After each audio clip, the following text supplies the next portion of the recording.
I'm Sarah Skatz. Do you want to live a more optimistic life? Well, I'm here to help. In this podcast, I'll be discussing a variety of topics, such as positivity, motivation, and self-love, to ultimately inspire you to live your best and blessed life. So, let's chat. This is... Hello, friends, and welcome to another episode of Skatz Chats. I'm your host, Sarah Skatz, aka Skatz. I hope you're having a wonderful day so far. And it's going to get even better because today we're going to dive a little deep. So today we're going to talk about self-love. And I mean true self-love. What it takes to love yourself and how to cultivate more self-love with 3 routine and effective acts of self-care that you can put into practice today. All right, so to start off this episode, let's define self-love. So, I'd like to do my research. According to Dr. Deborah Koshaba on Psychology Today, self-love is, quote, a state of appreciation for oneself that grows from actions that support our physical, psychological, and spiritual growth. This is a very awesome and solid definition of self-love. Before we move forward with this definition of self-love, I want to clarify that someone can love themselves in a superficial or general sense. And I think all of us have some sort of level of just superficial self-love that we have for ourselves. But here, we're talking about deep self-love and the journey to complete acceptance of oneself. So, I'd like to add on to this already amazing definition of self-love by Dr. Koshaba. So to me, to have true self-love is to accept and embrace your authentic self and your true worth. And this is a constant relationship that you have to maintain with yourself through self-care. And yes, there are acts of self-care we've all heard of, which are, at least for women, examples like taking a bath, putting on a face mask, painting your nails, and so on and so forth. Now, these acts of self-care are great, but I think they only help us feel better temporarily and in that specific moment. Because here's the thing, when you paint your nails, it only takes about, at least for me, maybe, I don't know, the application like 15 minutes, and then it takes you to dry like half an hour, 45 minutes, and then you're done. The act of self-care is done. So it's temporary. There are other acts of self-care, however, that you can do throughout your life that will improve your self-love and your self-worth over time. And these results last much longer because you're doing them more routinely. So I'll talk a little bit more about these acts of self-care that are long-lasting and more effective a little bit later in today's episode. So here's the thing about self-love, and listen closely. Only you are responsible for the love you have for yourself. I want you to listen one more time. Only you are responsible for the love you have for yourself.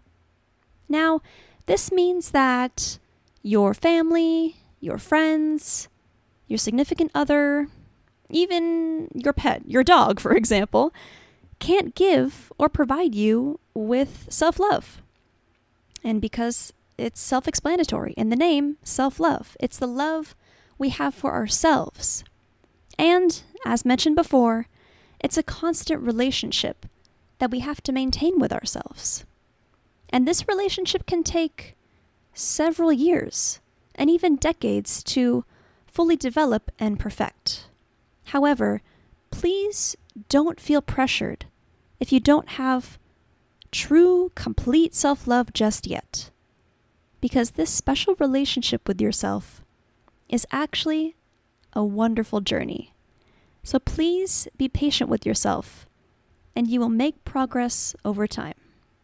Just takes a little bit of work and a little bit of these routine acts of self-care that will help us grow our level of self-love. So right now, I have a little challenge for you.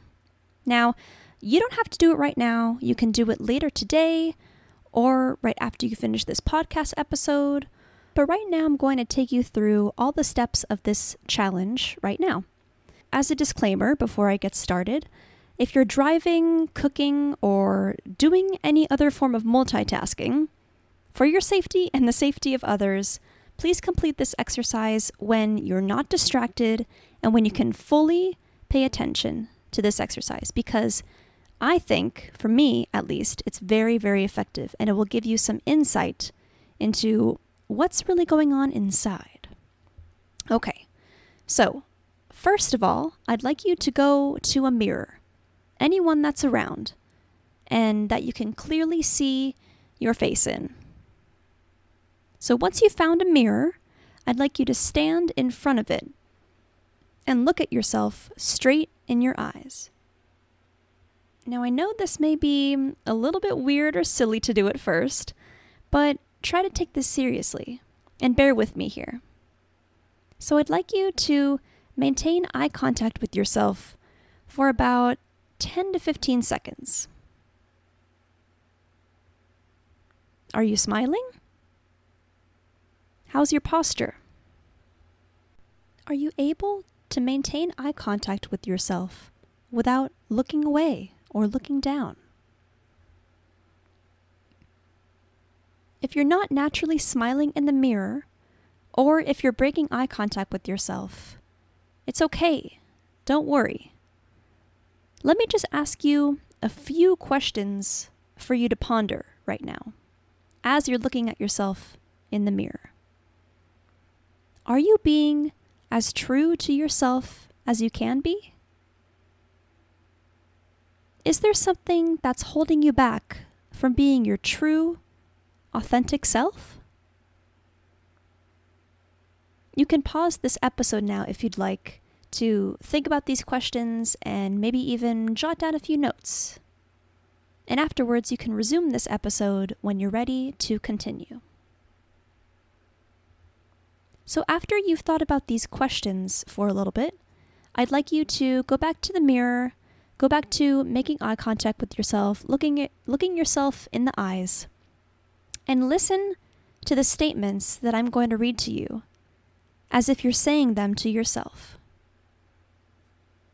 I know that whatever happens in my life, I'll be okay at the end of the day, because I have me. I have myself through the good times and the pain. I have myself to talk to when no one's around and when no one understands. I've got my own back, and I'll always defend myself and stand my ground. No matter what happens, I have me. Ooh, makes you really think, right? Okay. If you want to pause now to take a little bit of time to reflect and jot down a little more notes, you can. But hopefully that exercise helped you focus inward, and hopefully it gave you some sort of insight as to what's going on inside, what's going on in your heart. And maybe you discovered that there are some things you might need to work on. However, again, please do not feel discouraged. All I'm trying to do right now is to help you realize that, yes, maybe there are some areas that you need to work on. But I think the first step into your journey to self-love is to realize that there are these areas that need improvement. And you know what? It's okay, because that's a part of life. You know, we are constantly growing and constantly evolving. So it's okay not to have complete, deep self-love at this point in time. And it's okay to not even have the correct answers or know how to fix these areas. It's a long journey, and we need to appreciate each step along the way, even when it's painful. And it doesn't matter how fast or how slow you work on yourself. All that matters is that you're moving forward. So, my friend, now that you have some general awareness of what your current level of self-love is, and some possible areas needed to be worked on, let me share with you a few acts of self-care to practice regularly, and that I believe will help deepen your level of self-love over time. First, I'm sure you've heard of the famous quote, "Treat others the way you want to be treated." Well, I'm going to spin that around for you. So my first recommended act of self-care is to have others treat you the way you want them to treat you. Sound a little bit confusing? Let me elaborate for you. So if someone in your life, whether it may be a friend, significant other, even a member of your family, isn't treating you how you know you deserve to be treated, with love, kindness, and respect, then they shouldn't have the opportunity to be so close to you in your life. Now, I'm not saying to cut your cousin out of your life completely because they said one thing that offended or belittled you. I'm saying to just stand up to them. Explain that what they said made you feel hurt, upset, angry, whatever the case may be. And say to them, genuinely, if you love and care about me, it's not okay to treat me this way. I know it may be difficult and it takes courage to be upfront and honest about how you feel in this way, especially to a loved one. But when you stand up to someone who made you feel any type of negative emotion, ultimately, you're standing up for yourself. And over time, you'll notice your true worth and realize that you deserve nothing but goodness, love, and appreciation from both yourself and from those around you. Now, my second act of recommended self-care is to learn to say no. If we're overloaded with work, school, hobbies, relationships, and more, we need to make sure that we save some time for ourselves, or we will go crazy. So always be aware of the commitments and responsibilities that you have on your plate, and make sure that your plate is evenly balanced. A new opportunity may come along in your life, and even though it may be exciting or it can enhance your career, consider what you already have on your plate first. We need to be able to hold up our plate without any heaviness or strain. So if this new opportunity is going to cause you stress or strain in your life, first take a look at your plate and maybe consider moving some things around. If you really want to take this new opportunity, try to reduce or minimize other commitments that you have on your plate, if possible, to make room for this new venture. But ultimately, whatever you decide, always remember to make time for yourself and never put too much on your plate because it causes so much stress and anxiety in our lives. And finally, the last act of self-care that I recommend is meditation. According to Mayo Clinic, meditation is a type of mind-body medicine that, quote, produces a deep state of relaxation and a tranquil mind. And I definitely swear by meditation. There are many types of meditations, but I think the most popular type is guided meditation, where an instructor or guru, if you will, guides you through each step of the meditation. Now, listening to just one meditation isn't going to help you cultivate more self-love. Meditation is an ongoing practice. Hey, just like positivity, it's a practice, as we discussed in the first episode. So, develop a routine that works for you. I suggest meditating regularly, at least once or twice a week.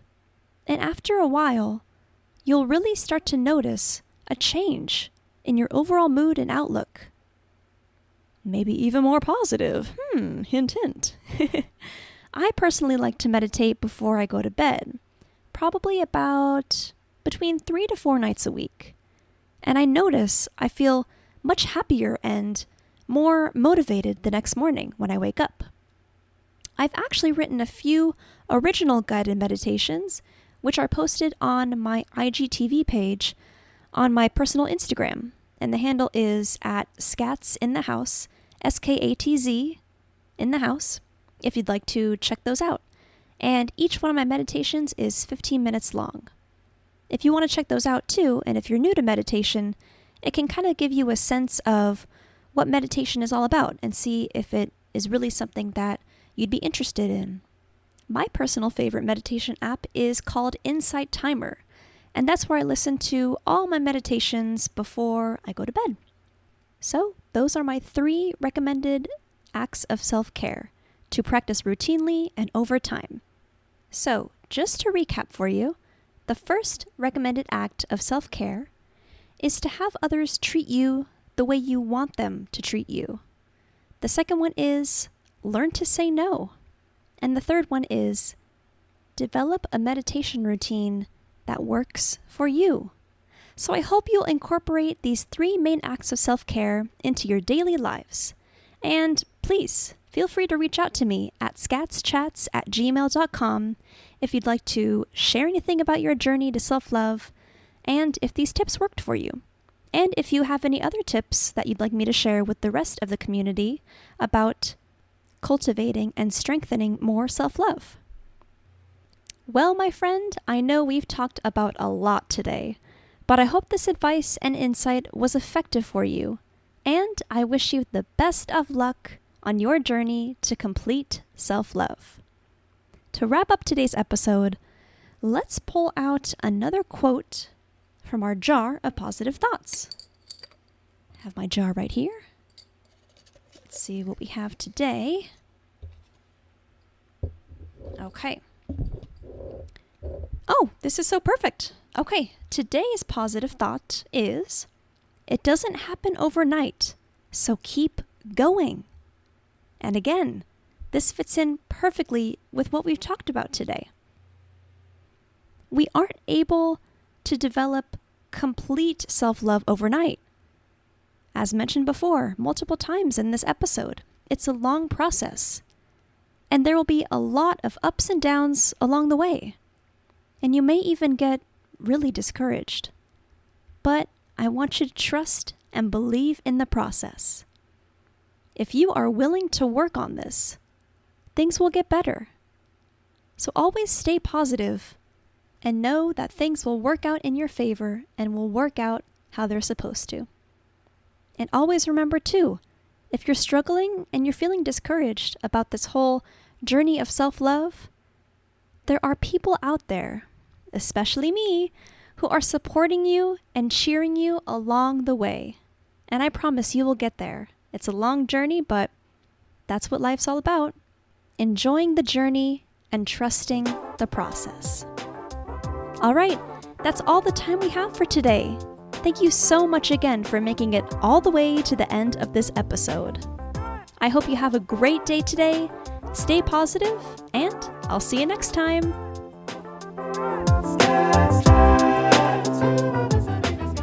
Thank you so much for listening to Skatz Chats. If you'd like to request a topic of discussion, head over to our website at www.skatzchats.com. The Skatz Chats logo is designed by Nkartz, and our theme song is written and produced by Daddy Lacus.